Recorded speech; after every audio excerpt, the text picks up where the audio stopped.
Have you ever walked into a room and just felt the atmosphere? Maybe it felt warm, safe, and welcoming, or maybe it felt tense, heavy, and uncomfortable. Our environment matters. And today, we're talking about inviting God's blessing into your home and your surroundings, because when His peace fills your space, everything changes. Let's be honest, life can get messy. Not just the pile of laundry on the couch or the dishes you swore you'd do yesterday, but the spiritual and emotional clutter that can fill a home. Arguments, stress, bad news, these things can hang in the air like an unwanted smell. But here's the good news: God cares about where you live and what fills the air around you. The Bible says in Proverbs 3:33, "The Lord's curse is on the house of the wicked, but He blesses the dwelling of the righteous." This isn't about having a perfect family or hate-worthy living rooms. It's about having a heart that seeks God. When you invite Him in, He brings blessing, protection, and peace that you can feel. Think about it in the Old Testament. God's presence filled the temple. It wasn't just a building, it was a holy space because He was there. And today, your home can be that kind of space. Yes, even if you have mismatched furniture, toys scattered everywhere, and that one squeaky door you still haven't fixed. God isn't impressed by decor, He's drawn to devotion. Here's something practical: blessing your home isn't complicated. You don't need to burn special candles or sprinkle holy water from a mysterious jar.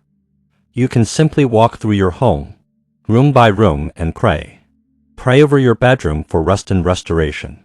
Pray over your kitchen for provision and gratitude. Pray over your living room for laughter and togetherness. And yes, you can even pray over your Wi-Fi router, because we all know peace gets tested when the internet goes out. Ephesians 4:29 says, "Do not let any unwholesome talk come out of your mouths, but only what is helpful for building others up." That means one of the biggest ways to bless your environment is by choosing words that bring life, not destruction.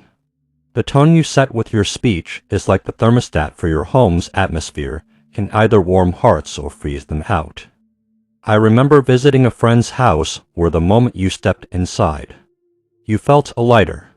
There was music playing softly, laughter coming from the kitchen, and people actually making eye contact instead of just staring at their phones. It wasn't perfect, it was real, but it was full of grace. That's what a blessed home feels like. So here's the prayer.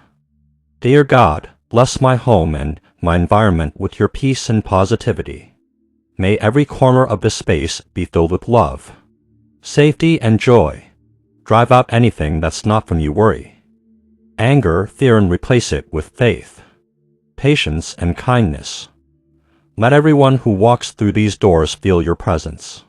And Lord, let this home be a place where your name is honored every single day. If you make that prayer a habit, your environment will shift. You might still have noisy mornings or stressful days, but underneath it all will be a steady foundation of peace. So let's make a decision not just to live in our homes, but to live with intention in them. Create an atmosphere that reflects heaven, not chaos. Invite God in daily, not just when something goes wrong. If this spoke to you, don't just click away. Let's keep building faith together. Subscribe for more Bible-based encouragement. And in the end screen, watch my video on how to experience God's peace every day. It's the perfect next step to filling your heart and your home with His presence.